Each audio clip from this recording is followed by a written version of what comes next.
Hello everyone, it's your favorite West Virginia in space here, and the Disney Channel show Hailey's on. It has been out for almost a year now, and honestly, not many people are talking about it. And I think a lot of that comes down to the fact the show just isn't very good. But I want to discuss why I think it's not very good, and more importantly, how us as writers can learn from the mediocre performance of the show, let's just say, and how the show can improve down the line. So, let's get into it.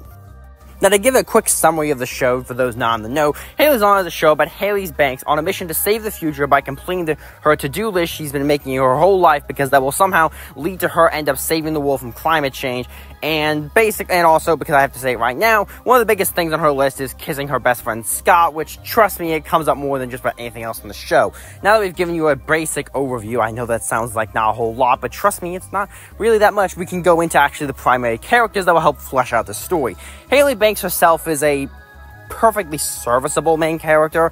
Like, she's not bad, she's not really good. A lot of people have said she's another one of those Disney adorable characters, but honestly, I don't really think that.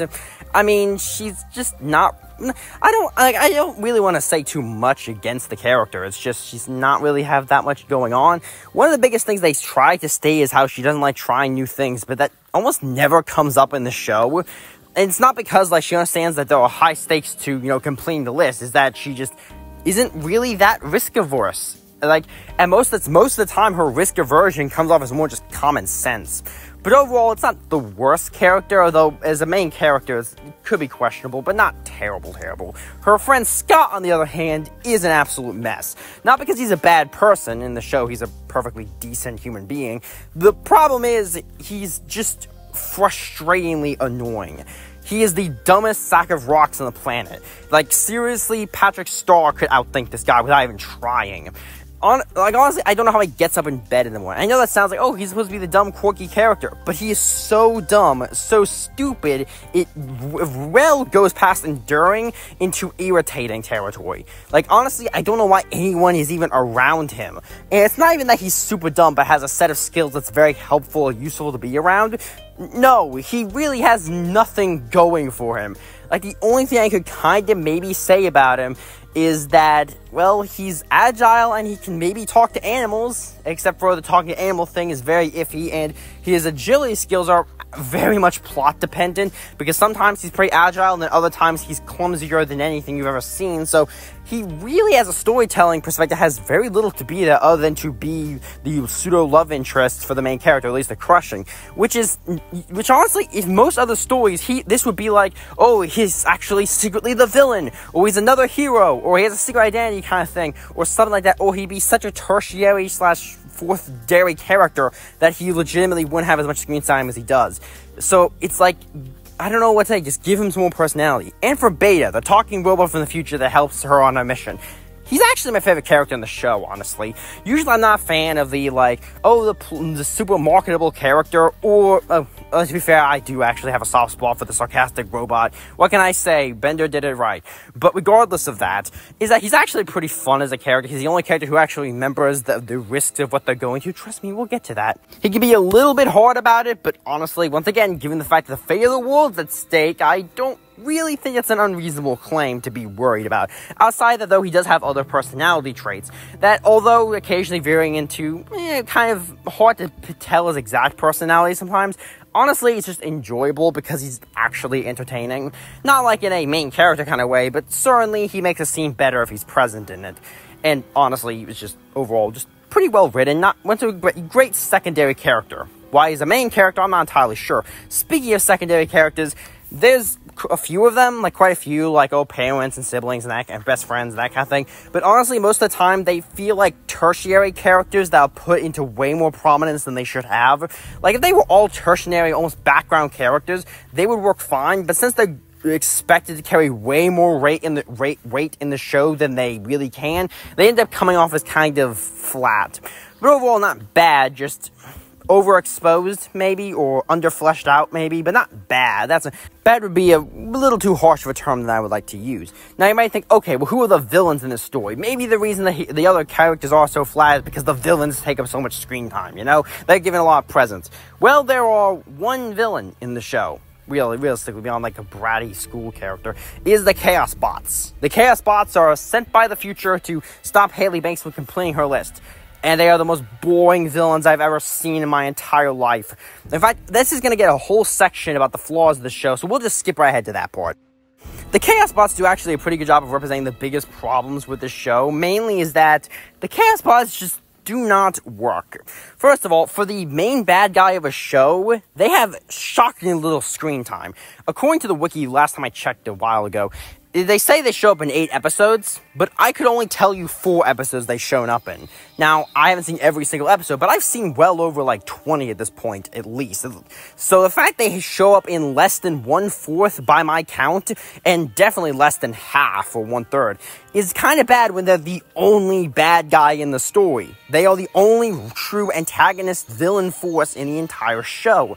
So a lot's riding on them, and they rarely show up. And when they do, they are honestly not that intimidating. They aren't really dangerous, they aren't durable or tough or determined. They're just generic robots that if they were the minions to some other bad guy like a horse thing, they would work just fine, or cannon fodder video game enemies.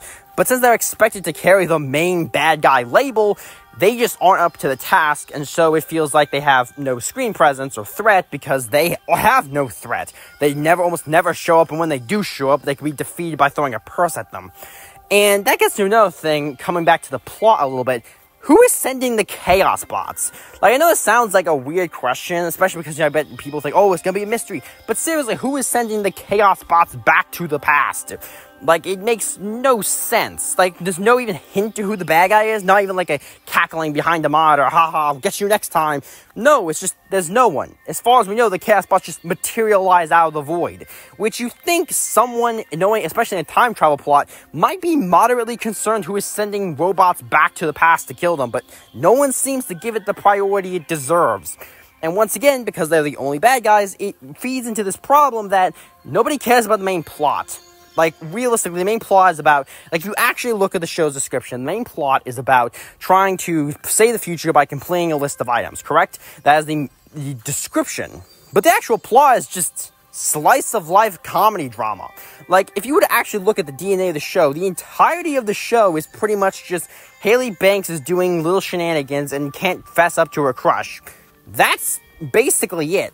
They took this interesting time travel story and turned it into, well, a slice-of-life comedy.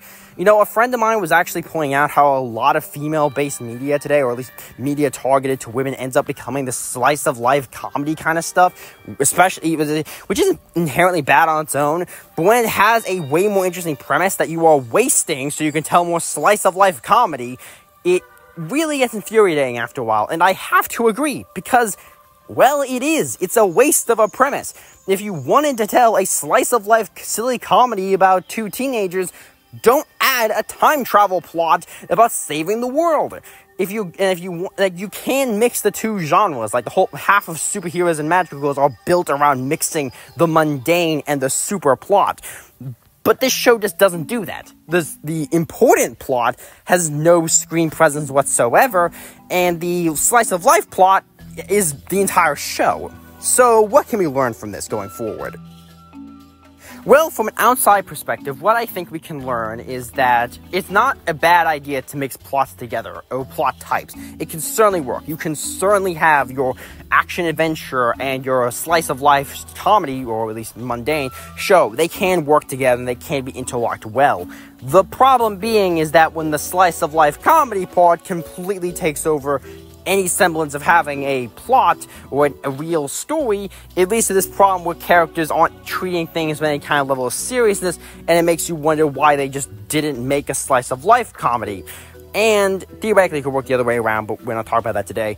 Ironically enough, I think it's a perfect example of what I've seen some writers do, where they say, don't worry about continuity, don't worry about logistics, just make fun character scenes, and don't worry about, like, the actual plot of a story. I think almost Hailey Banks is kind of like, the Hailey's On Show is almost like a living embodiment of that statement, where people focus so much on silly character moments, so much on mundane elements, that they so completely forgot the main plot of the show that realistically, if you did not know there was a time travel element going on, there were quite a few episodes you can completely miss that the fate of the world is at stake, which is kind of bad for a story whose primary plot is about saving the world.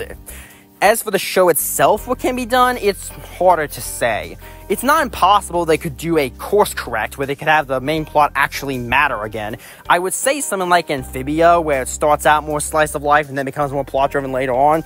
But the problem with that is that Amphibia was going for that, and they actually had the plot moving along even in the earlier part of the show, just a bit more slowly in the background, and we were still learning things about the world, which doesn't really work for a show like Hailey's on It because, oh yeah, this is just our world. This isn't even like a magical or fantastical or slightly bizarre version of our world like Gravity Falls. This is literally just our world with very little, nothing notable about it. Nothing you wouldn't see in any other show as a background element except given the focus. So, honestly, what I can say for the show, I can't honestly say. It's hard, difficult. Like I said, it's not impossible to course correct, but I'd say either actually lean into the listed plot or just drop it and just find a way to resolve it and then just write the slice of life comedy you want. Just pick, either pick one or the other, or actually figure out how to balance the two. Because as it stands, Hailey's on is completely forgettable. There's nothing really to it. It doesn't have a charm to it. It doesn't have an interesting plot. Its characters are kind of bland. There's nothing really going on for this show. It's not necessarily bad. It's not like offensive or anything. It's just a nothing burger. It's a nothing burger that promised to be a good burger. But yet, it's so nothing, you can't even bother to get mad at it.